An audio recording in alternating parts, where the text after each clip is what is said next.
For those of you who don't know me, my name is Spark Bookhart. I've been in this community advocating for public education for a long time.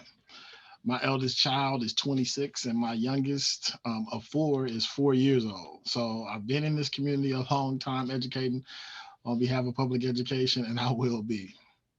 I'm hopping on this afternoon to address the attempted assassination of my character by current school board member Manny Abarca.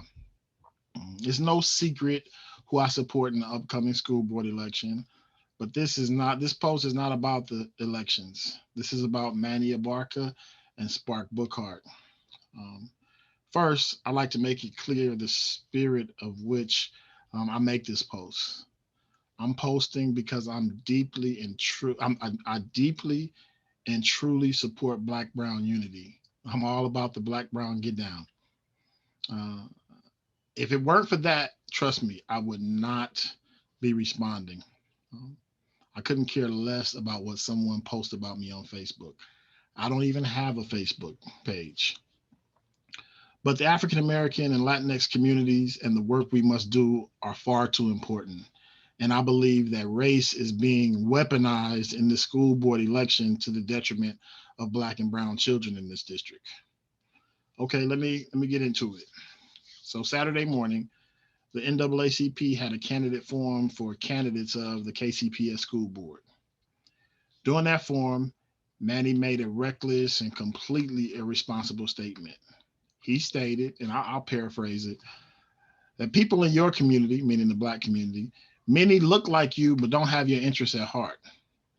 Like Marco Rubio claims to represent my community, but he doesn't represent the people I represent. And that's what he said. Essentially, he said, beware, skin folk ain't your kinfolk. In my opinion, this violated every cultural norm possible. I have no problem with differences of opinion. I have no problem with robust debate. I have no problem with disagreement. But for someone from outside of the Black community to be invited into a predominantly Black space and lecture us about who's really Black and who should be supported is an extreme violation. And I'm an organizer. Like I've been organizing since my high school years in Los Angeles. Organizers value relationships, and relationships are built on honest conversations. Saturday, I felt Manny went too far, but I thought I know him to be a reasonable person. We've had a brief cordial history. He asked to attend a cohort of the Parent Power Lab, and we welcomed him with open arms. He didn't fully participate, and that's not a big deal. And if he had, this public narrative that he's spreading about characterizing the Parent Power Lab, he probably would think about it differently. But that's beside the point and off the subject. I'm not a social media person. You don't have honest conversations via social media. You don't strengthen relationships via social media. Saturday, I felt we needed to talk. I've seen issues like this spiral out of control unnecessarily. I called him. I went by his home in the middle of a nice Saturday afternoon. I rang his doorbell. He didn't answer. I proceeded to send him a text stating my desire to have a civil conversation with him. And that's it. Listen, I've knocked over 500 doors in this campaign season alone. I've knocked hundreds of thousands of doors in my organizing career. I never knew that simply knocking on someone's door, especially a public official, to be a violent act or some sort of threat. I've served this community since I arrived here in 1995. I love Kansas City.